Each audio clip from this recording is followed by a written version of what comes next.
woods. He's the fish biologist from the state of Maine. He's also an under-ice beaver trapper. Last year I made an off-color joke about biology. He set me straight, and he was right.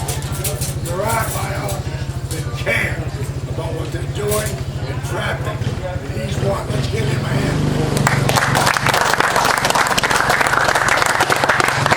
Thank you. The remark that Neil made was how many biologists do you see in the woods?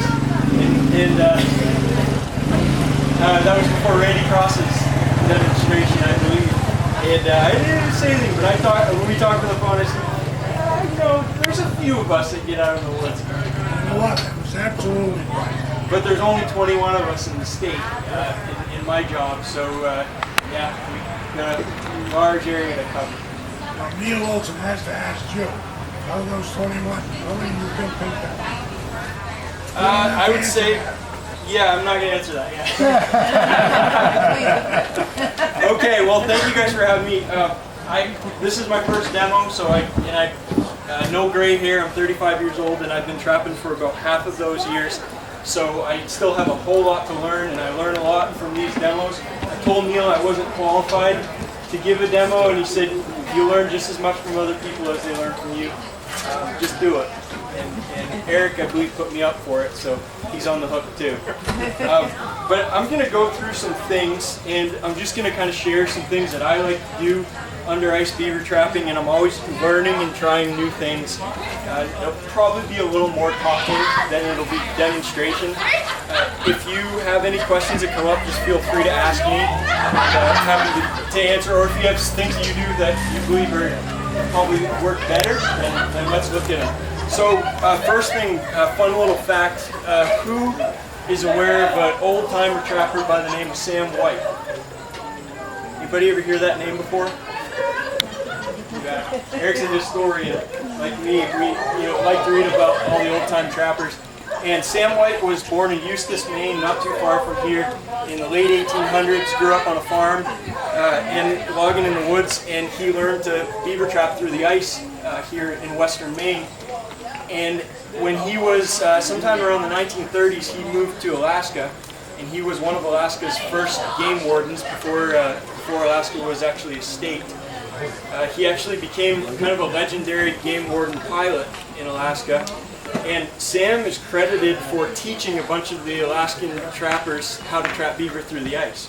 So when he first got there, before he was a warden or anything, he was doing survey work, and he wanted to go out and trap in the wintertime. And he went out to an old roadhouse, and there were some trappers that ran lines there for lynx and marten and a few fox here and there, but they stopped trapping beavers when the ice froze over. And he asked, him and his brother were out there, and he asked them where he could trap, and he said, if you just trap beavers, you can go have as many as you want. We don't catch them through the ice anyway, it's too much work. So they went out, and I think they caught 60 that winter, just using footholds through the ice, and those guys were right there when they were pulling beaver in, trying to figure out what they were doing. And over the years, he kind of spread that. The methods, he'd go fly into a village, a remote village, and talk to the natives and teach them how to do that under ice beaver trapping. So just kind of interesting that a lot of that originated here in Maine. Now I learned, I first started beaver trapping through the ice through pretty much Dan McAllister and Jerry Braley. Were guys that again forgot more than I'll ever learn on under ice beaver. And they taught me a few things, and I'll show you a little bit of what I remember from Jerry's snare setup. But just a few things. Who does under ice beaver trapping? Oh geez, okay. There's a bunch of you, so you definitely I can learn as much from you as you can from me. But the most common response that I get when I tell people trap beaver through the ice is why? Why would you go through all of that effort? We get them in the spring. Now our season goes through April. What the heck are you doing? Just wait for open water. Get them in the fall when the ice is that thick. You're crazy. That's a common response. And then when you have, every trapper has advice to offer. And the most common piece of advice I get is just don't do it. You're wasting your time. So I'm going to go through some of the reasons why I do it, and maybe some of you have the same reasons.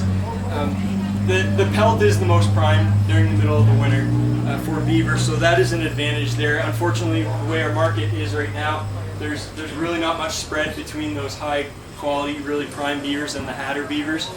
So that hasn't been the case as much lately, but it is an advantage.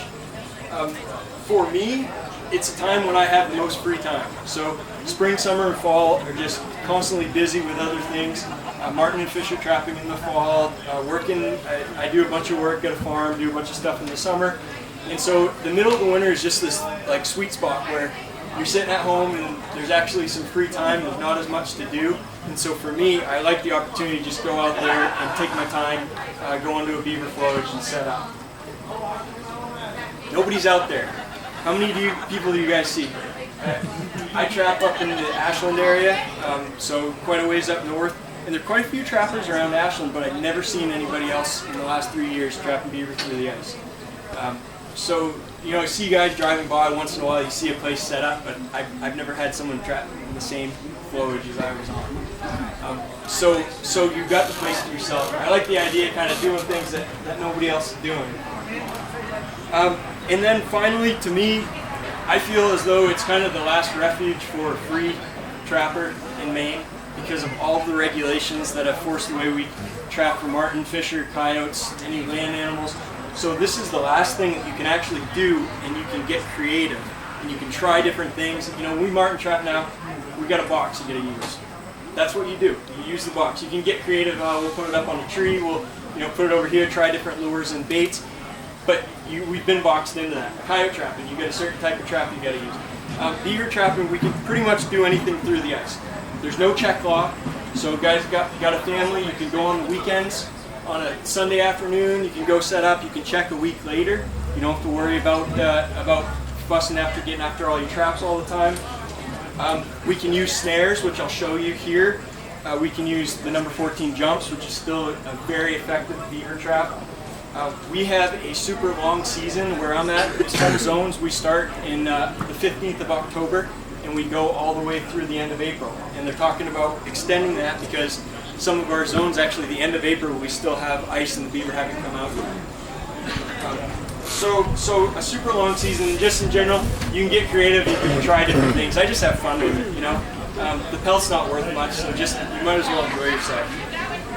Okay, so how many of you guys ahead of the season go out and scout the lodges and find 2-3 times the number of lodges that you can set up? You do that.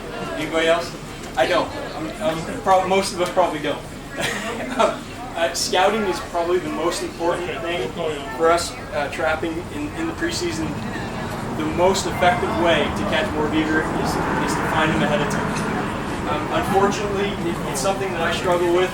I try to make an effort to scout as many places as I'm going to set at least, but you are going to get in a situation where you have to just go in and try to find the beavers under 2-3 feet of snow.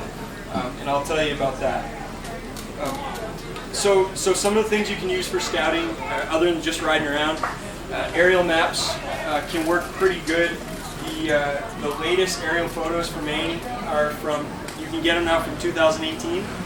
So you can actually look at, a year ago where the active lodges were. You could tell, you get to look at enough and you can tell which ones were active. I actually walked into 3 or 4 last winter that were already abandoned. I don't know about you guys, but we have beaver that come in and move on a lot where I'm at, and I kind of attribute it to the fact that our beaver is so overpopulated in our area. They're coming in, they're setting up, they're taking out all the feed in the general area, and then they're moving on. So it seems as though it's just a pattern I've been working on, but places where I'll take 3-4 beaver out of a lodge every year, they seem to stick around more. And maybe that's because you're kind of holding back the numbers and there's the feed, the aspen and everything's able to kind of stick around.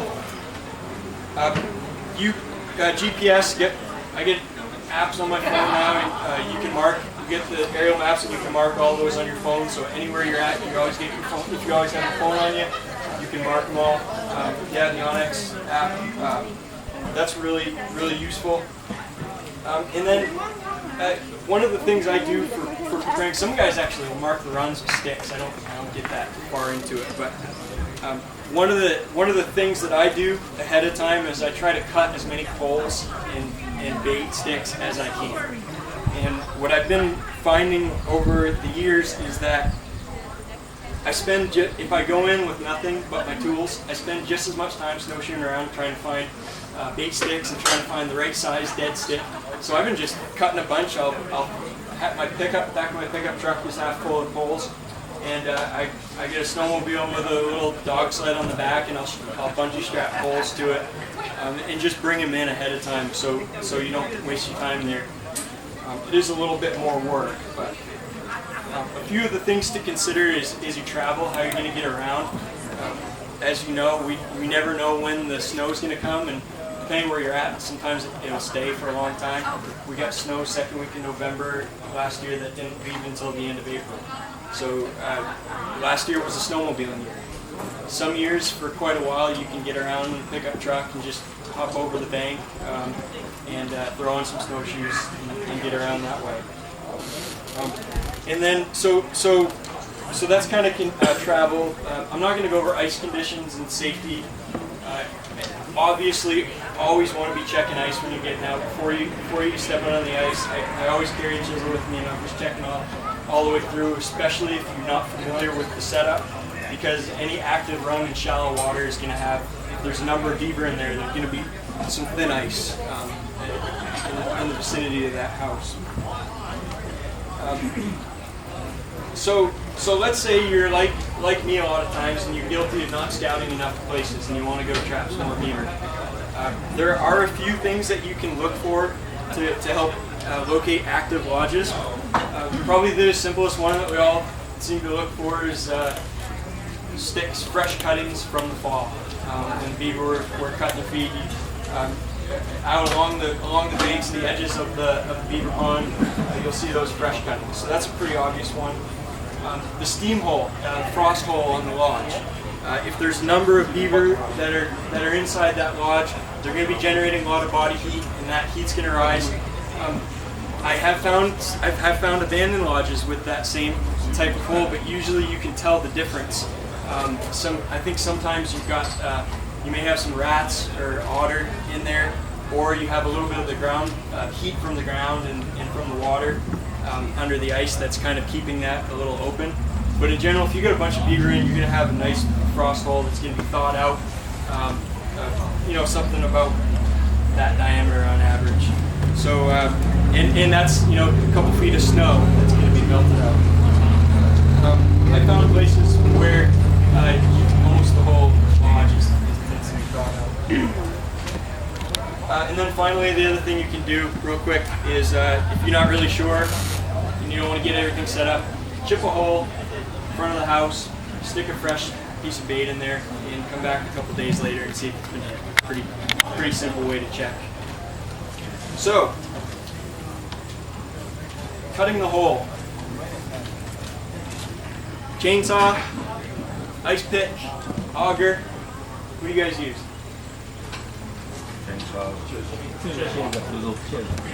I use a chisel obviously early in the season, but I'm usually bringing a chainsaw after mid-January, depending on the year.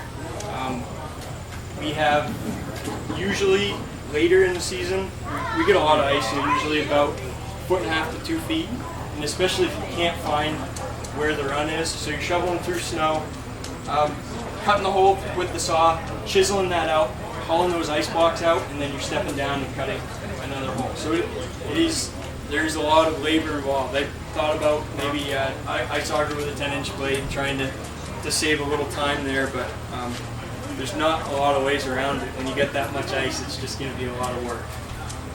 So just something to consider. I like to cut triangular shaped hole.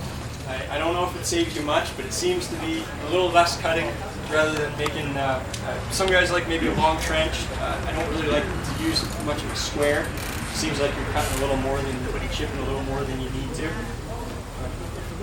So that's just a thought. But anyway, so we get to the beaver lodge we're going to set up. obviously you got the three main things that you're looking at is the beaver house, the feed pile, dam. Three things that you're going to find quite easily. The house is going to be extremely obvious, the dam's going to be obvious. Sometimes if you're in deep water, it can be hard to find where that feed pile is. But those are the three things that I'm keying in on when I go into a spot. And that's going to, depending on how things look, it's going to help determine what kind of set I'm going to make. So I'm not just conibears, just footholds, just snares.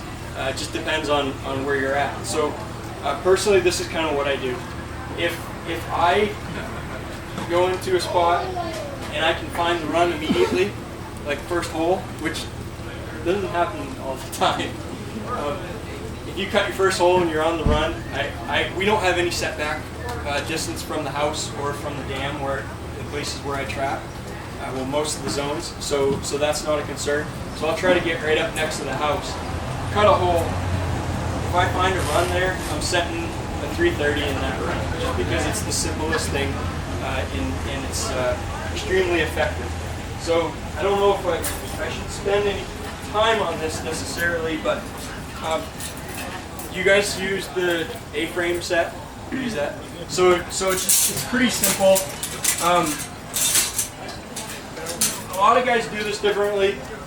We saw the guy that gave the demo earlier had a lot of good ideas, and he's just making, he's using a pole and he's running the spring eyes on the 330 through the pole, and then stapling those in, and that works really well.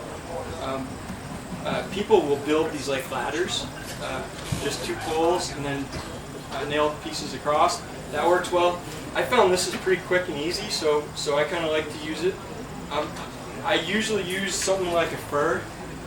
They're not tapered too bad. They're about 1.5 inches diameter, I guess this is. One of the things that I like to use, this is called a Fisker's brush axe.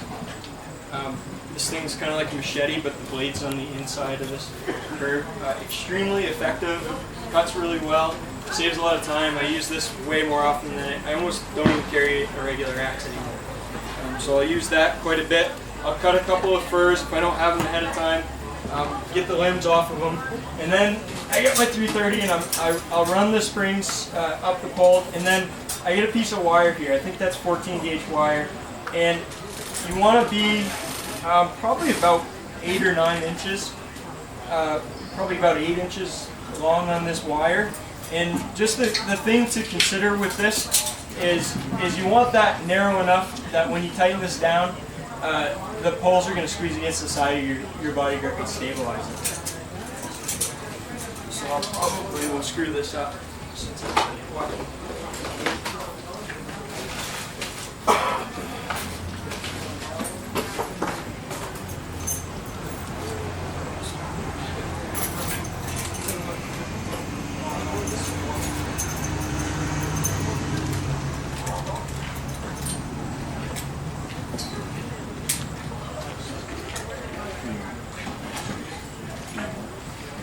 Okay, and then, we got our run.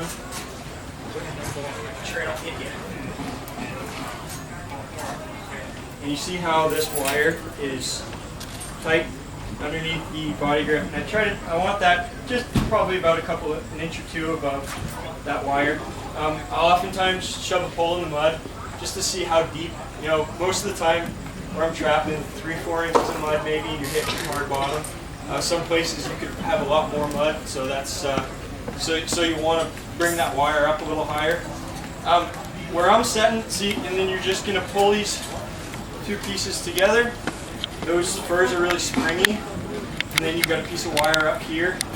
Just wrap that around any way you choose, and that is probably one of the simpler ways to set this. Then you got a safety wire going up above the ice. And you just take that, put it in your run. The thing is solid, it's easy.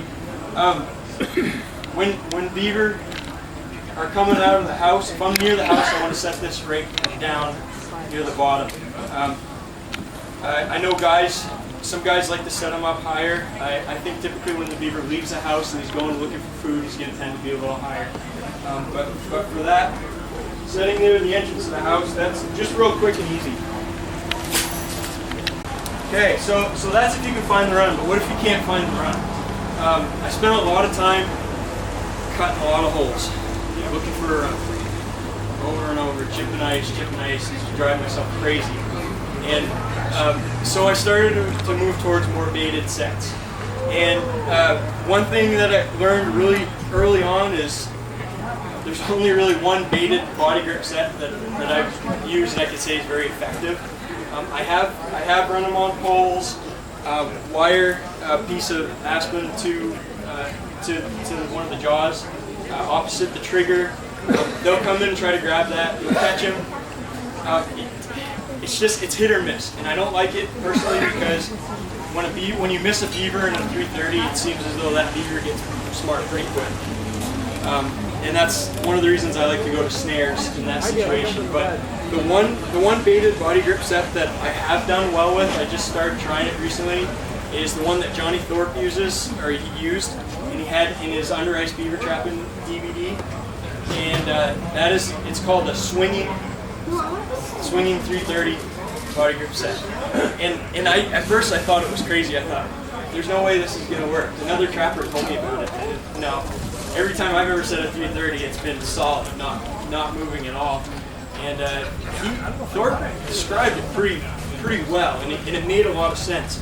And I probably shouldn't share exactly, because it may be a secret, or may not want to share it to help them sell it with DVDs. But basically, it's just you have cable attached to each spring eye, and he puts bait on the jaw opposite the trigger, and he just lowers that down in the water, just a short distance below the ice, below the bottom of the ice. And he has a couple of other tricks associated with that too. But he'll run a bait stick down to attract the beaver, come in to grab a bait stick, they see this other stick on the body grip. And what the beaver does, the way he's got it set up, is they'll go to grab that stick that's kind of just sitting there against that opposite jaw, and they'll grab it and they'll move forward to take it with them, and they'll go right through the 330. And it seems to work extremely well and a lot less misses. Have they come in from the other side? What's that? Have they come in from the other side? Either side works the same.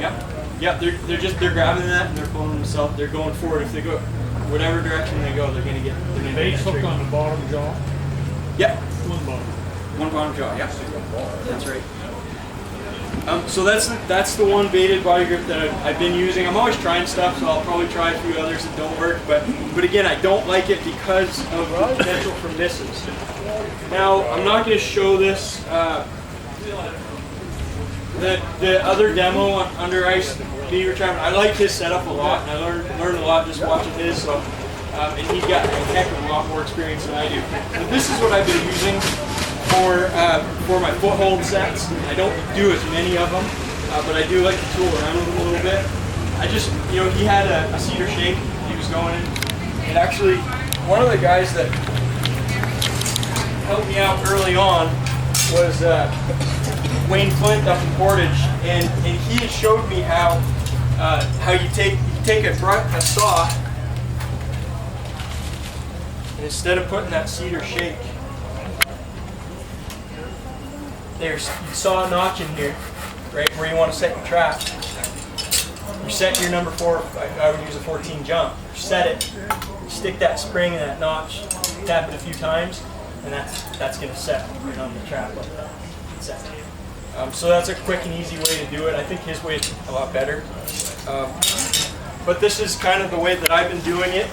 And one of the things I agree with him, 8-9 inches, 7-8 inches below the bottom of the ice. You don't really want to be any closer. You don't want to be a whole lot lower. I don't think it matters a whole lot personally. So I'm setting this platform. I just drill in a couple pieces of wood, and I'm setting them at an angle so that my trap is going to be horizontal, and my pole is going to be at an angle like so. And you can nail 2 dead sticks to the back to get them to go to the front. The angle seems to kind of help with that too, though. They just kind of, they come around, they see that as a platform and tend to want to step on that.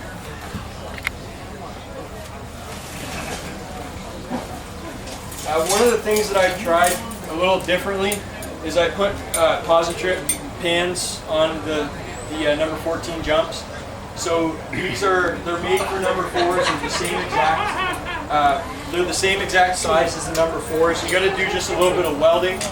I'm not a good welder, but this one's still on here. And what it does is basically, for guys that haven't done it, this is a 4, but it's the same as the 14. You know, your pan's real floppy, right? You know, it has the potential to move around a lot. Animal can hit it just a little bit, maybe. If you don't set quite right, it goes the wrong direction, and boom, your trap's set off. So the way this is mounted, you guys can kind of pass it around if you want, but the way that's mounted, there's no wobble, there's no shifting in the pan, and then you got a night latch on the dog, so it just makes it makes it a much nicer trap. So yeah, take a look at that. I won't set it, but basically all I do is I'll set that on here, and I will wire it down to this with very, very light wire. It's like wire you can break with your hand. This little stuff, I'll just do a little bit, just enough to stabilize the trap. Beaver gets caught, he pulls one time, the trap comes right off, and so you don't want to wire this. You don't want to wire that tight at all. You don't want that trap to stay there when the beaver gets caught.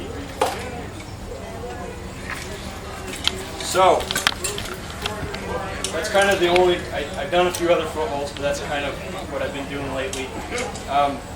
Talk about snaring, maybe snaring a little bit. So snaring is kind of cool because, well, of course here in Maine, the only place we can use snares is under the ice, and I like playing around with them. This is just a set.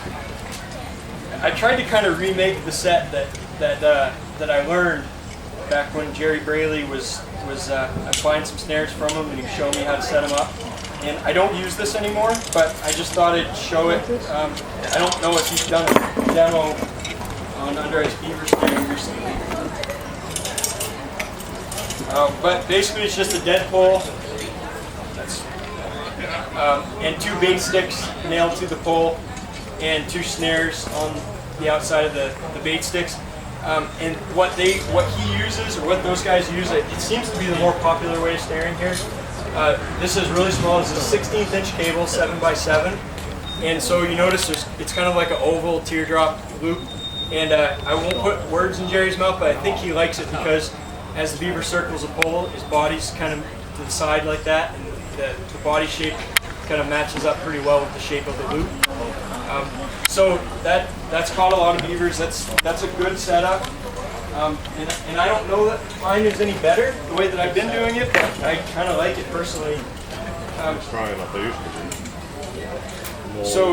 So this is I read some of this from a guy named Raleigh Hess in Minnesota, and he does a bunch of under ice beaver snaring, more than probably most people, several hundred a winter through the ice.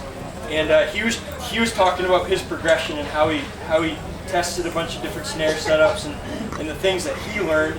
And this is not what he's currently using, but it's pretty darn close. And I think the way I set it up, it seems to work really well for me. And it's I don't know, I like it. So I've been using it quite a bit. This is a larger cable. It's 5/64ths. So it's halfway between 16th and 3/32. It is 7x7, and I pass around a few of these snares. The way that I make these is I'll make an adjustable loop on the end of the snare, attach that loop to the pole, and then I've got 14 gauge wire that I'm using to hang the snare. And this is tubing here. I'll either use tubing or I'll use an oversized aluminum double sleeve. And you just the snare wires on one side of the sleeve and your hanger wires on the other side. works really well. I like this loop size. I just go the size of my outstretched hand, and it seems as though the larger beaver, this size loop, I seem to catch the smaller beaver, unless it's a kit. Like the smaller beaver, I'll catch either behind both arms or around the neck and behind one arm. The larger beaver, that I catch most of them right behind the ears. Right? So you get a neck catch most of the time. So it seems like a bit of a bigger loop than maybe a lot of people use, but it works pretty well, and I catch kits with it too. So this is just one I pulled out last spring. Maybe we'll go over a few of the details on the snaring. The biggest thing, and I'll set one up if we got time. The biggest thing that I do different from that old setup is the entire pole is bait. This one is not, but I'll set one up. This is supposed to be live aspen. And so, you're gonna have some things happen with this. Number one, half the time you get there, the pole's gonna be cut in half.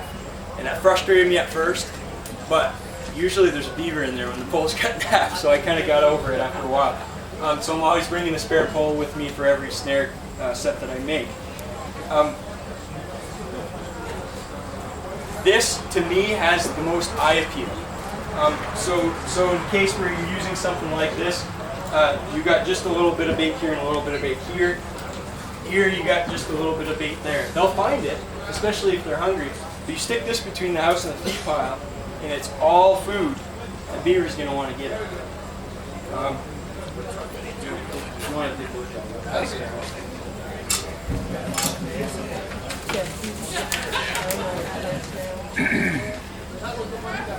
So, quick pros and cons on snaring. Pros, in my opinion, they're cheap, they're easy to use, they're light to carry around. The other pro that I like is when you miss a beaver on here, they don't seem to spook like they do when you miss them with the 330. It's just another piece of something that fell down, right? Moved off to the side. The cons are that you are going to get a lot of misses. You're going to get misses and snares. I've tried different things. I've had times where I've missed 50% for a couple of lodges, and I've had times where I haven't missed any. I haven't quite figured out what it is, what's associated with that, or if anything, or if it's just, who knows. I'm sure something's going on, but there are ways to mitigate for that. Number one, just settle on snares, and those guys. There's guys called John Lee and Harold Linsky out of Wisconsin that have a DVD. It's an old DVD, but they did an under ice beaver snaring video, and it's really informative. And they set things up a little bit differently. The biggest thing I took away from their setup is that they're going to a lodge and they're setting 4 or 5 snare poles, and you should be setting at least 3 to 5. I think if you've got a lodge with active beaver in it, you should be setting a bunch. Or sometimes I'll set 2 snares, I'll set a body grip, and I'll do something different over by the dam or something. But you have to set multiple poles because you are going to get misses. You are going to get beaver grab the pole and take it off. I mean, that just happens. What I think seems to be going on, and get ahead of myself, but they see this big live pole here. Beaver's not coming in here to chew on this pole. They're coming in to cut it off and take it back to the lodge so he can eat. So they're either going to try to cut it from down here or cut it from up here just below the ice and get that big stick. And the vast majority of the time, in my experience thus far, they're going hot. And so that you're going to see that factors into how I make my set. So I'm on a lodge. I'll pass a few of these. I might need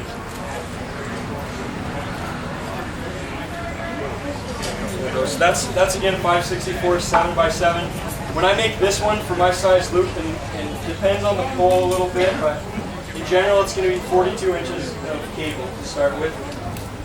You've got a aluminum double ferrule on one end, And this is I think I don't know who came up with it, but Jerry showed it.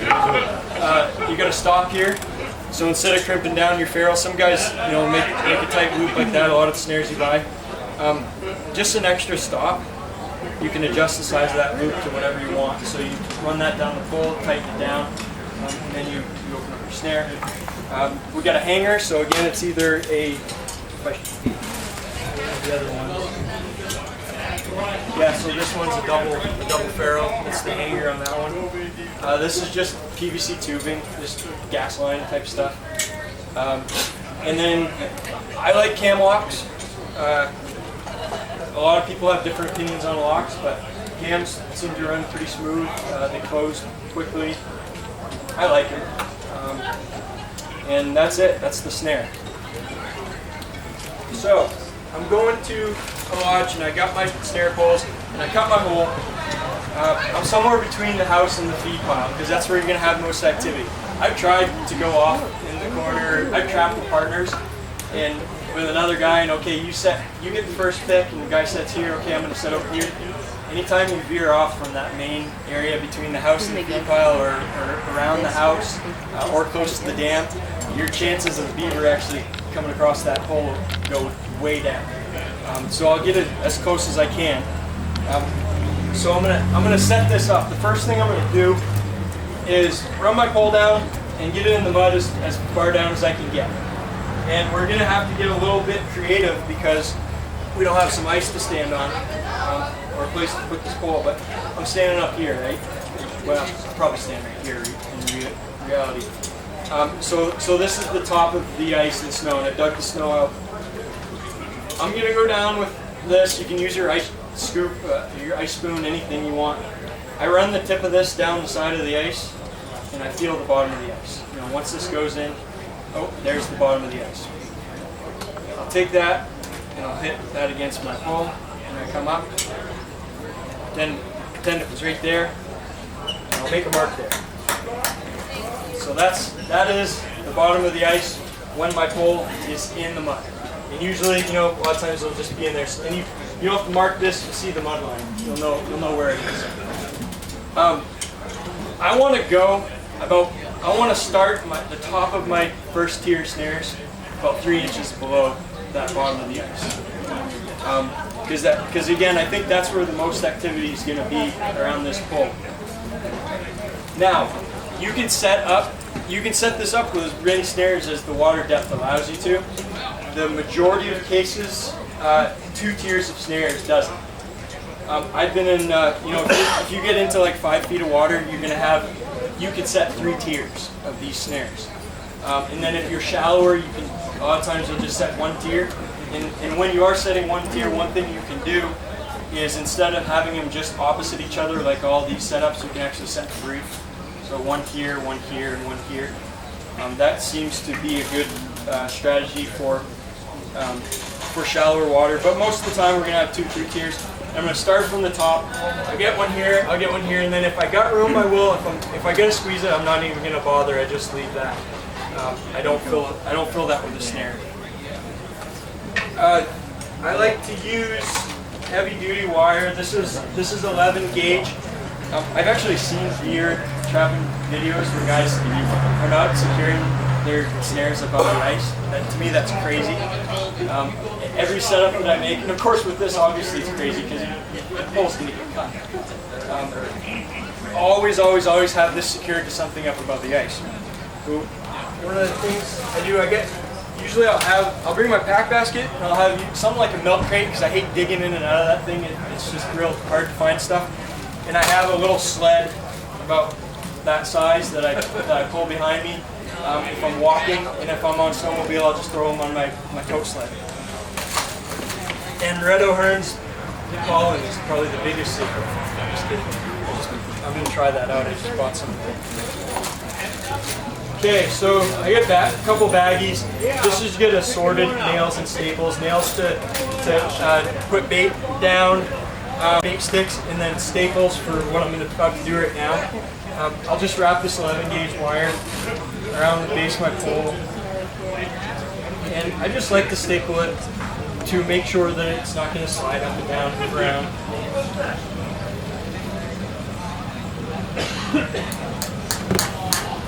Sawmill that. Sometimes forget a hammer and an axe. I have used the flat edge of this but it doesn't work very well.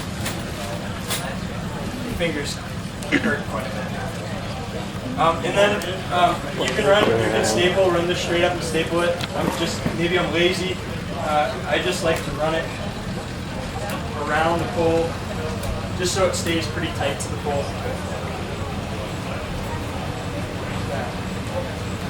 I'll just kind of spiral it up there until I get enough. And then I'll leave myself usually 2 to 3 feet on top to attach to a dead log, anything I can find that's going to keep that tied there. Another tool that works really well is this. It's like these buckwing cutters. I don't know if anybody's used these before, but they work really well, especially for like you cut bait sticks like this with them, cut a bunch of small stuff with them.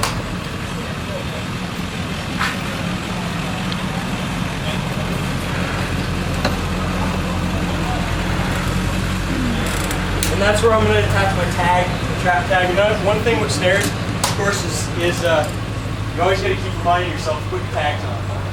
And I always put them above the ice. If you get them above the ice, most of the wardens will not chip your set out and pull it out to try and figure out if you get tags. A lot of the guys don't trap, so they pull that out and they don't really know how to reset it. It can be frustrating if you don't know the guys, but if you do, they're usually pretty good.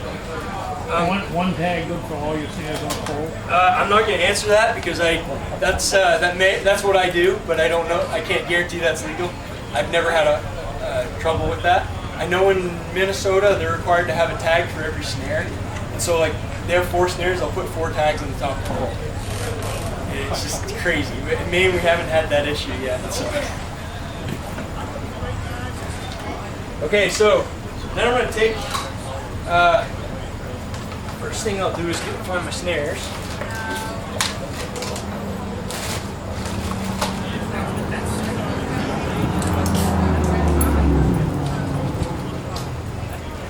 Set forward here, so you just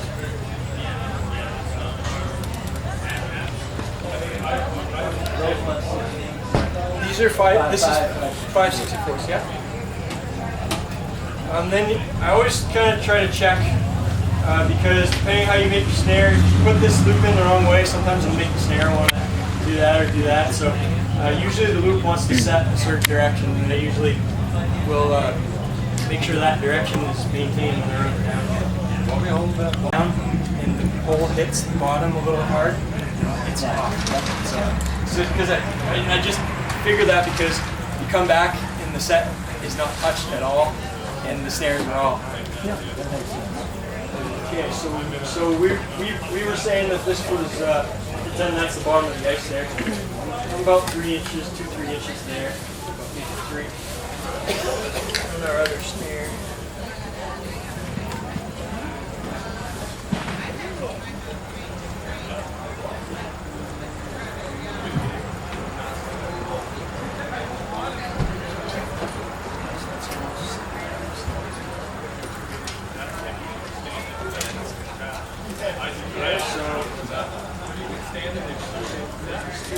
Each other, and then I'm going to take a piece of 14 gauge wire.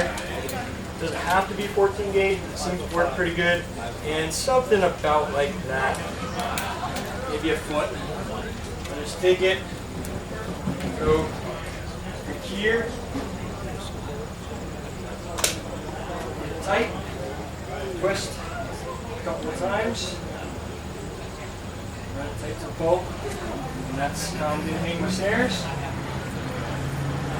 Insert there, insert there, and then that just kind of gives you the ability to move your snares up, down, side to side a little bit. I see a lot of guys like up in Alaska, they run a lot of snares and they do all kinds of stuff. They'll pull like 4, 8, 10, 12 snares, and they're overlapping and they get all kinds of stuff going on. It seems to me, and some of the things like what Raleigh Hess has said, is that I want to have the snare as close to the pole as possible, but I don't want it touching the pole. And I think the idea behind that is the snare should be able to fire and move freely without any obstruction. And so when the beaver hits that, you want that snare to fire without anything in the way. So I mean that probably doesn't matter, but what if it does? What if a little something catches there, the snare didn't fire on his back, and he goes right through? So that's something to think about. And then when I go on to my second tier, I'm going to set them right close to each other, but I'm not going to overlap them, and I'm not going to have a whole lot of a gap. Maybe if I got a little more space down here, I might move them just a little bit lower.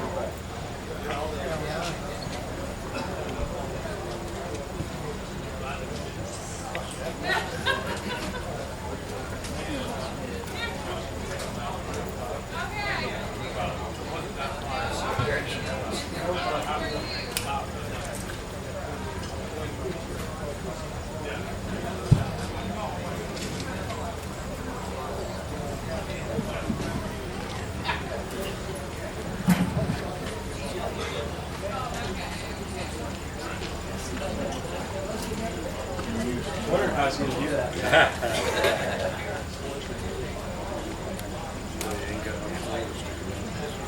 Right, usually you do have snow. That's a huge advantage. And we're just going to do the same thing here. There's guys that will just staple the wire right to the snare. Works. There's guys that use 3/30 seconds cable.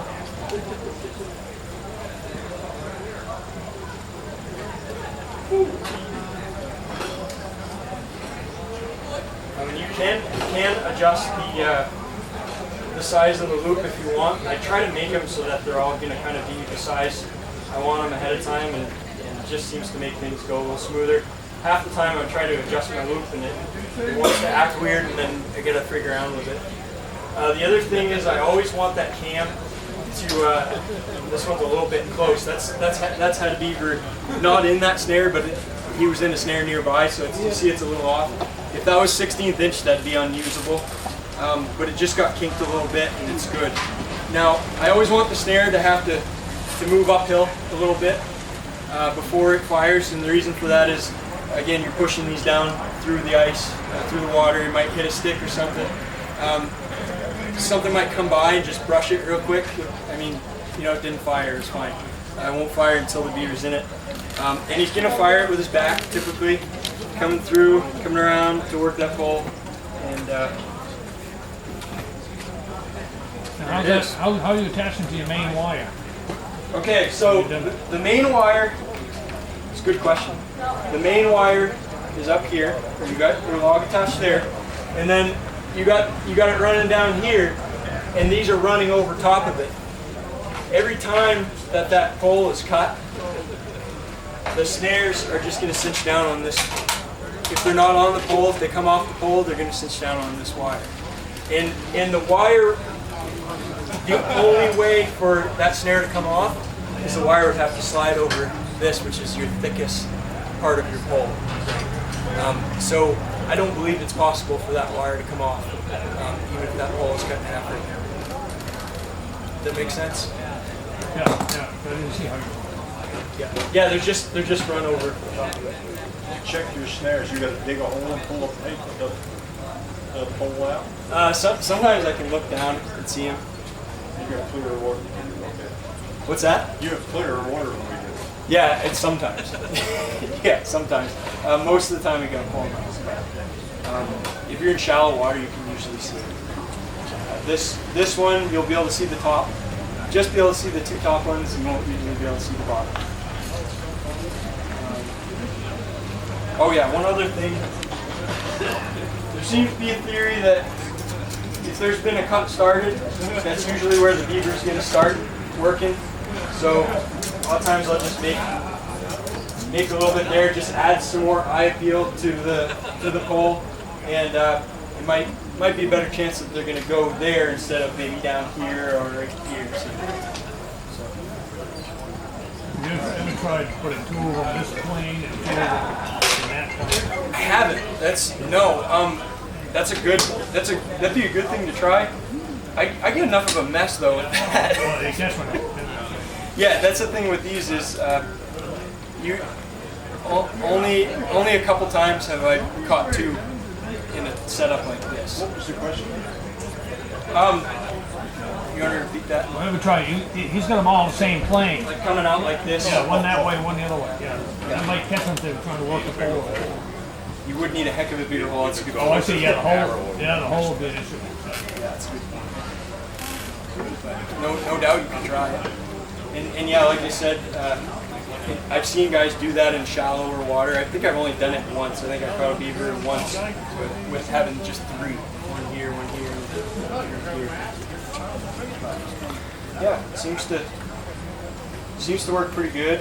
And here, if this was the mud, I may try to squeeze another one in there depending on what things look like. But again, most of the time I'm catching them on that top one. And how far below the ice did you say? About 3 inches. You could go a little more, but I don't want.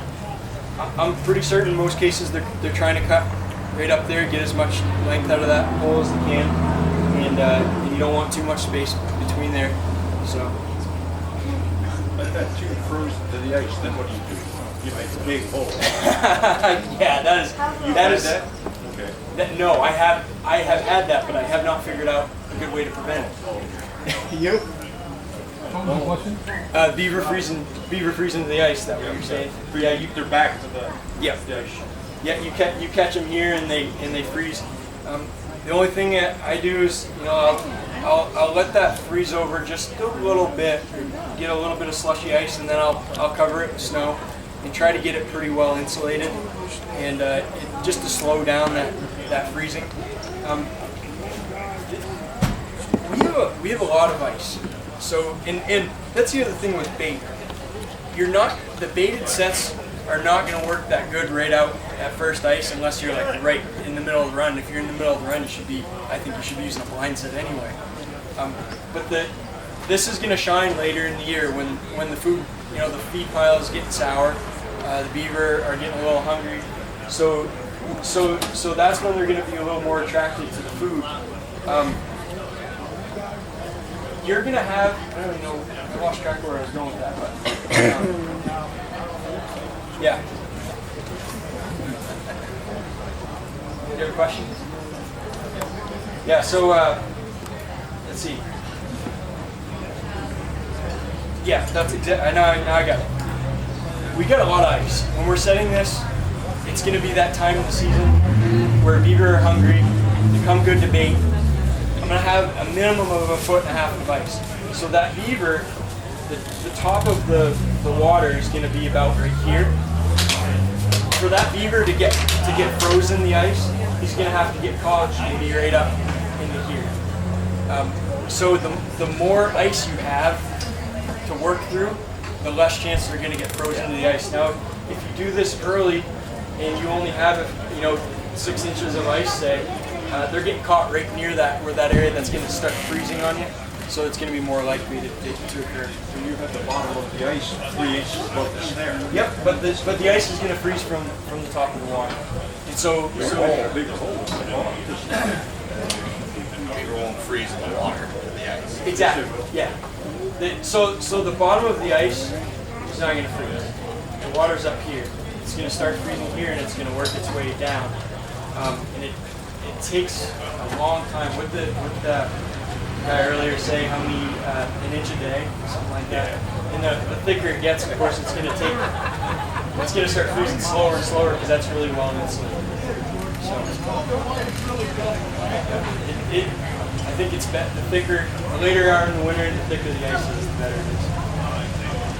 All right, what else? How many days do you like to leave for your second? Usually 3 to 5, minimum of 3. I was getting really excited early on, and I was checking them all the time, and it seems as though, I don't know if they get real spooky when you're in there making a bunch of ruckus, but it seems that when you're there every day, you don't seem to catch as much. So I like to set it up and walk away for at least 3 days. The other thing I've noticed is if you get a storm coming, and you can check right after the storm, they really move like right before the storm, and tend to get a lot of beaver at once when that happens. But and it's a luxury, you know. The old timer was saying earlier, they were trapping. They'd have like a couple dozen traps set out in the float. You know, we don't have that anymore, so I can let those sit as long as I want, and don't have to worry about competition coming in and trapping those beavers. So it really is. It's pretty nice. You kind of have a lot of flexibility to wait if you're patient. You use for a crossbow on the top for safety. Anything, I don't like to haul those in, so anything that's dead, because you could have the rare occasion where beaver gets up above the ice and starts chewing on it.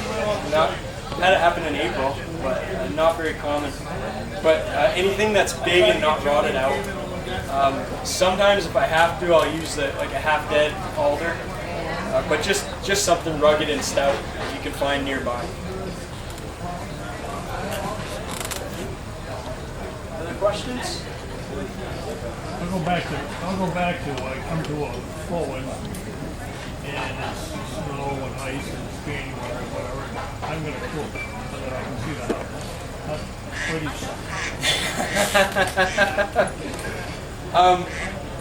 That's a hard one. There's guys that could tell you there's a run there, I don't know how they can do it. A lot of it's experience, some of it's You got black confidence. ice, you can see buffalo. Yeah, that's easy early in the season. You got bubbles. And, if you can see any sign of feed pile, I'll always go to the house first. You know they're in the house, right?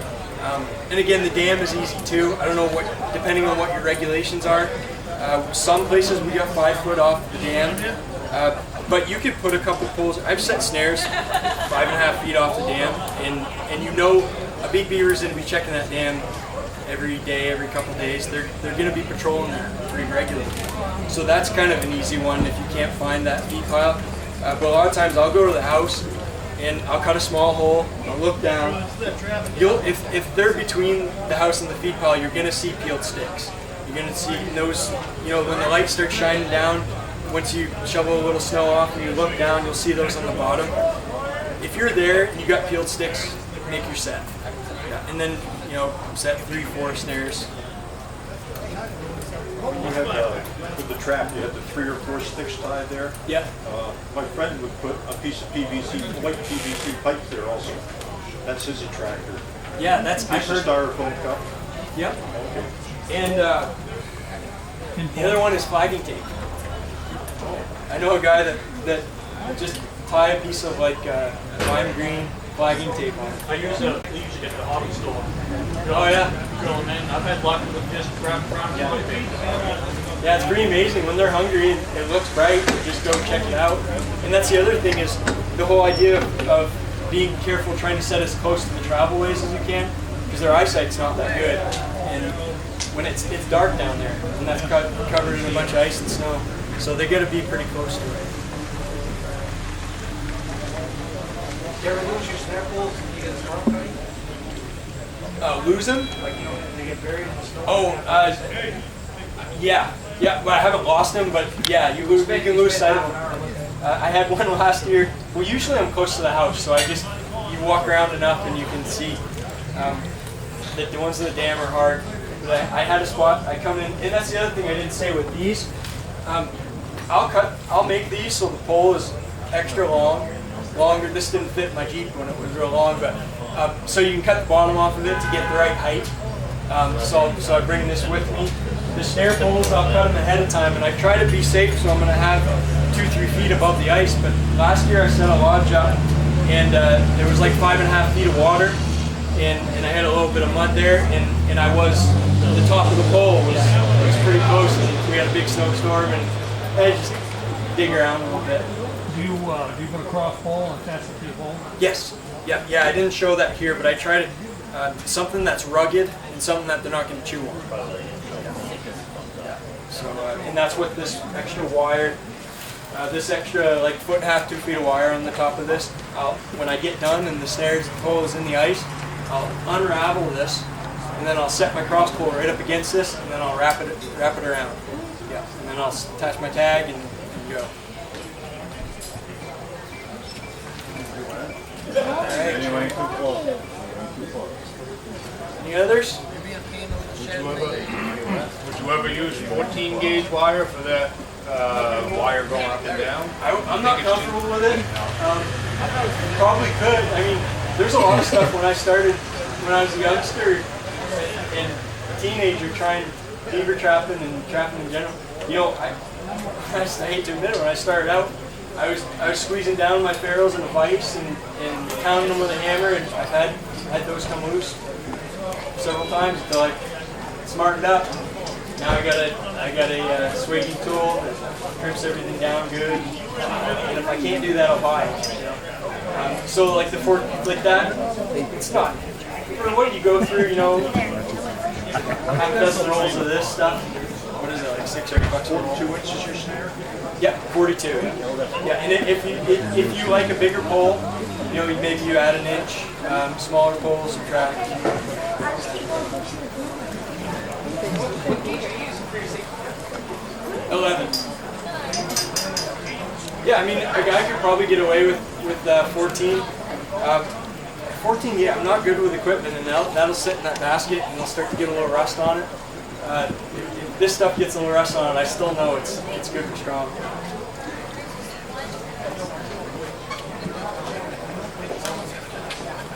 All right. Any others?